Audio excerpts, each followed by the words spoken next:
So as part of the class, we're making wireframes Yeah. as a way to communicate our ideas. As a developer myself, I found that it's really useful when a potential client comes and shows me wireframes, not necessarily the kind of high fidelity ones that are going to be like, this needs to be exactly like this, but in some projects, it really helps me know that the client has thought through it, and then on my end, it gives me a quicker way to start poking around and getting there. So it depends. Here's what I find in terms of wireframes. I find that the most powerful way of using wireframes is to supplement a specific user story. Because here's what happens. Otherwise, I'm just like, oh, here's the homepage and it has lots of buttons. Now what? Right. And what you need to understand is, okay, I may have 5 wireframes, Right. but they're specifically supporting, as an administrator, I want to be able to update my pricing so that we don't lose money when our suppliers charge us more.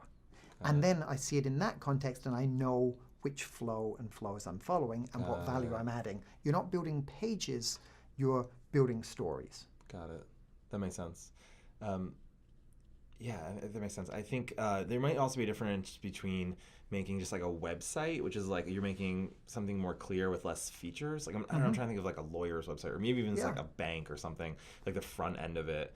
Whereas at first, I mean, it's just the way I approach it. I'm sure everyone just has different ways to approach it. Like at first, I think wireframes can then become the user stories. Do you know what I mean? Absolutely. Like when it gets closer to production, but when you're kind of doing the RFP, the request for proposal, right? I feel like having the more you could have up front, like really always helped me to know if this is going to be a project I want to work on. It's really interesting, isn't it? And I think it depends upon how well and how well the problem is understood.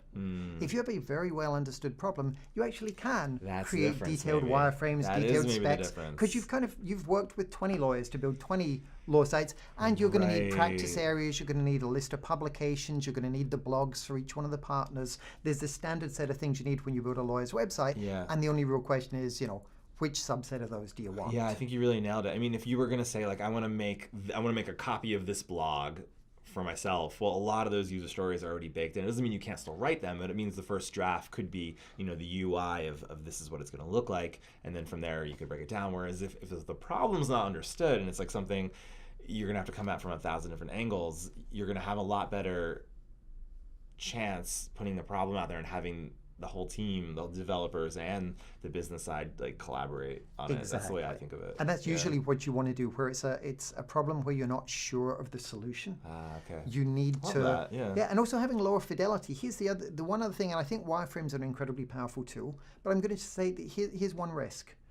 If I give a wireframe to a developer and it looks, even if it's low fidelity, but it looks pretty, he's going to be much less likely to push back and say, well, I don't think you should do it that way, because he's like, I'm not going to want to hear it. I spent like 2 hours making these wireframes and they're awesome. And he's going to be like, man, he might spend 2 hours building those wireframes and they're awesome. So he's not going to give me the feedback, which is if I just sat down with a marker and like 10 sheets of paper said, so you imagine on the homepage, it's kind of going to be like this. And then when we go over, it's going to be like this. I'll be like, what do you think? And I'd put the marker in his hand. He's like, well, I wouldn't put that there. I'm like, why? Right. And because he's a developer, he knows some things about building the software. And we're going to get a better solution as a team together than we would if I told him what